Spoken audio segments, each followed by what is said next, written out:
There are those who carry light not like a torch held high, but like a coal buried deep, quiet, constant, and capable of burning through anything. Not every empath undoes the avoidant. This needs to be said clearly, because the word empath has been stretched so wide it has lost its precision. Many empaths, in fact, fall into the avoidance pattern with particular ease. Their sensitivity makes them exquisite readers of unspoken pain, and their instinct to heal makes them extraordinarily patient with people who are not yet ready to be healed. They feel the avoidance wound beneath the surface, and they move toward it, gently, consistently, with a kind of devotion that the avoidant quietly feeds from without ever fully reciprocating. This is the empath who gets consumed, who gives until they are hollow, who confuses depth of feeling with depth of connection. But there is another kind entirely. This empath is not defined by how much they give. They are defined by how completely they know themselves. There is a particular quality to their presence, a settledness, a lack of internal noise that is almost impossible to manufacture and immediately recognizable to anyone paying attention.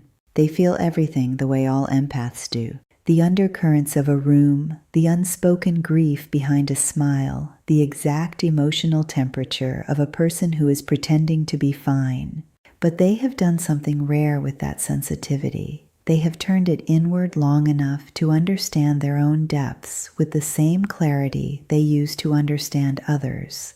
They are not seeking. They have already found something in themselves that most people spend their entire lives looking for. And the avoidant, who has spent years constructing a world around people they can keep at a manageable emotional distance, does not know what to do with someone who cannot be managed. The avoidant's entire relational strategy depends at its foundation on a subtle imbalance. They need, on some level, to be the more detached presence in the dynamic. The one who needs less. The one who could leave first or stay half in without consequence because the other person's investment creates a kind of invisible safety net. The certainty that someone will always be more emotionally exposed than they are. It is not a conscious calculation. It is an attachment system doing what it was trained to do, maintain the upper hand in closeness so that closeness never becomes catastrophic. This empath destroys that imbalance without even trying, because they are not more invested. They are equally present and entirely unbothered by the avoidance distance. They do not chase the withdrawal. They do not fill the silence with anxious noise. They do not soften their edges to make the avoidant more comfortable or amplify their warmth to compensate for the avoidant's cold. They simply remain fully themselves, fully grounded, and let the avoidant's behavior be the avoidant's behavior without absorbing it as information about their own worth. This, to the avoidant, is extraordinary and deeply, quietly threatening. There is something else about this empath that the avoidant cannot categorize, and the inability to categorize is itself a kind of undoing. They are warm, but not available in the way the avoidant expects warmth to come packaged. They are perceptive, almost uncomfortably so, but they do not weaponize the perception or use it to push the avoidant toward intimacy before they are ready. They simply see, clearly, calmly, without agenda.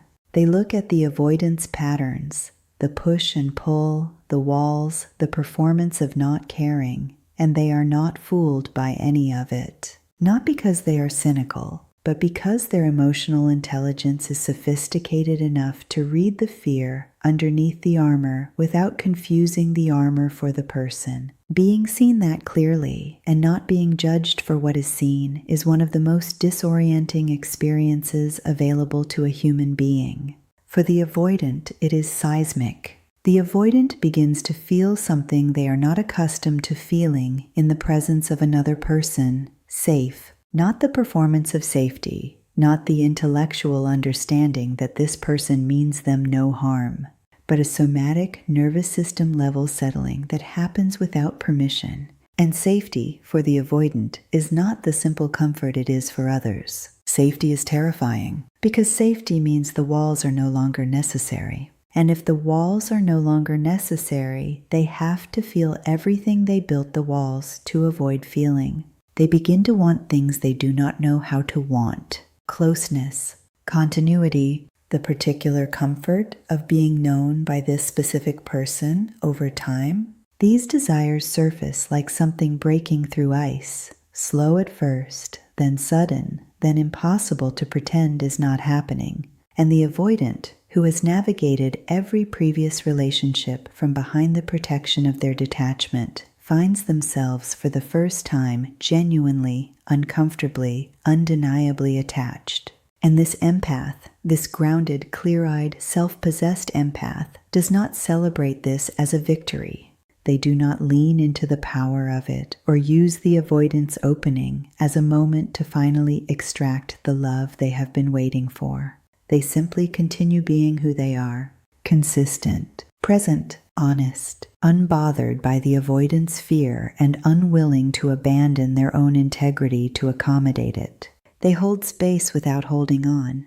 They love without losing themselves inside the loving. That is what brings the avoidant to their knees, not pursuit, not patience, not the endless extension of grace to someone who keeps dropping it. It is the encounter with a person who is so complete within themselves that being loved by them feels less like being chosen and more like being recognized. And for someone who has spent their whole life hiding, being recognized, truly, finally recognized, is the one thing no wall was ever built high enough to withstand.